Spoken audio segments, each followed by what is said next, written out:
Fala galera, tudo bem? Vocês estão no canal do Calhau, eu sou o Calhau. Hoje o papo vai ser sobre Predador, mas não pura e simplesmente um papo sobre figuras ou sobre os filmes do Predador, mas de que maneira muitas vezes a história real inspira o mito dos predadores e faz uma conexão para quem sabe olhar onde esses elementos estão. Bora lá acompanhar esse vídeo? Vem comigo!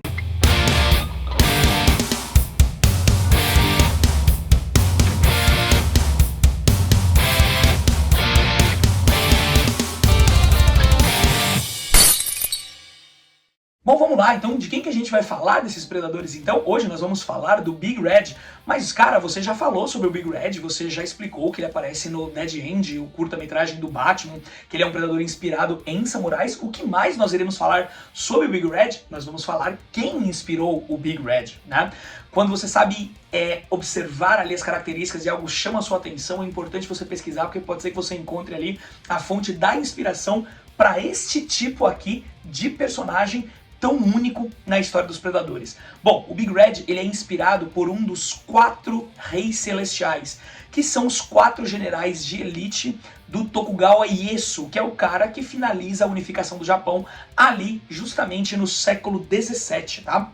Ele é inspirado no Naomasa Ie, um dos 4 reis celestiais de Tokugawa, guerreiros de elite, generais de elite de Tokugawa, né? E esse cara é bastante interessante porque ele tinha uma armadura customizada em vermelho laqueado e a sua unidade, que foi formada a partir de guerreiros do clã Takeda, que havia sido dizimada, ele absorveu esses guerreiros na unidade dele, todos eles utilizavam armaduras vermelhas laqueadas com chifres dourados. Eram conhecidos como a divisão dos demônios vermelhos. Eram assustadores, tanto do ponto de vista do combate, quanto da organização e da capacidade militar. Ele foi um dos guerreiros mais temidos do período Sengoku, né? Sendo um dos samurais que lutou diversas batalhas, inclusive a grande batalha de Sekigahara, onde ele foi o primeiro a atacar. Então esse cara tinha um efeito psicológico muito forte, tinha uma história de vida bastante trágica, né? O pai dele havia sido morto por supostamente trair um clã. Eu vou colocar o nome dos clãs aqui, de tempos em tempos eu coloco uma informação aqui, mas enfim. E aí ele teria sido criado por sua parente, que era uma mulher líder de clã, então esse moleque foi criado dessa forma. Ele tinha um ímpeto bastante aguerrido, mas ele também era um diplomata de grandes proporções. Ele era respeitado pela sua arte de diplomacia, de negociar a paz após os conflitos, mas no campo de batalha esse cara era um inimigo terrível, temido por várias pessoas, por vários líderes de guerra e amplamente respeitado pelo Tokugawa Ieyasu, né, o seu grande ali Shogun, né? Então, bastante interessante a história desse cara e a conexão que se faz com o predador Big Red, né? Além de Sekigahara, ele também lutou na batalha de Nagakuchi, Odawara e Nakuchi, se não me engano, tá? Então esse cara lutou em batalhas muito importantes e teve uma importância crucial no processo de unificação do Japão, né? Servindo ali ao seu...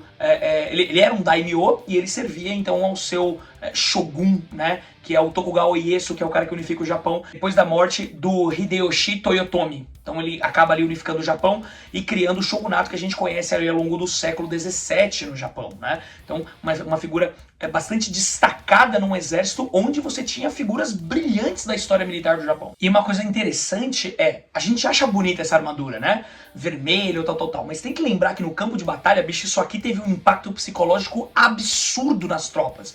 Porque imagina você ver uma tropa gigantesca, tá?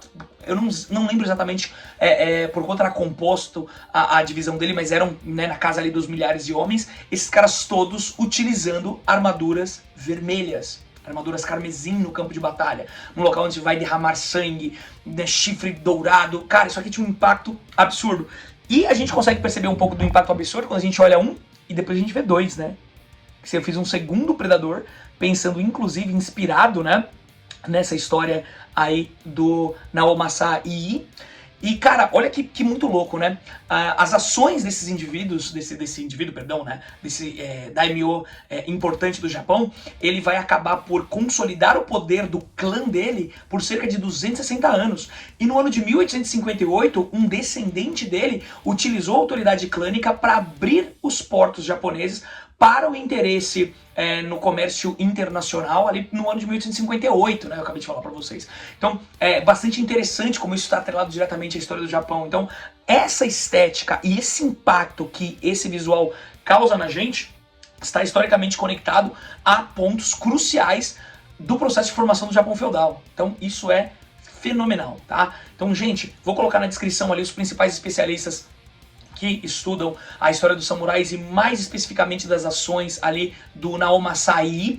Então, se vocês tiverem curiosidade, procurem, estudem, eu acho que bastante interessante, é uma história fascinante, obviamente sem romantizar, a gente sabe que o período dos samurais é um período extremamente violento, que você tinha assassinatos, você tinha lutas, guerras, não estamos romantizando isso, mas estamos conectando de que maneira a cultura pop está atrelada diretamente a um período histórico e a personagens históricos significativos que tiveram impacto em suas eras, tá? Então, espero que vocês tenham gostado desse vídeo curto, mas de uma explicação aí mais ou menos aprofundada sobre o Big Red e as suas influências históricas. Então, espero que vocês tenham curtido, que vocês curtem Predador e vamos que vamos. Um abraço a todos, até a próxima, e eu gostaria de dedicar esse vídeo aí pro professor Yuval, que faleceu aí semana passada, né? Mas quem tiver vendo esse vídeo sabe que semana passada ele faleceu. Ele era um grande amigo meu, descendente de samurais do clã Miyaoka. Então, Yuval, esse vai pra você. Você é um cara sensacional. Esteja bem onde quer que você esteja. Um abraço a todos e até a próxima.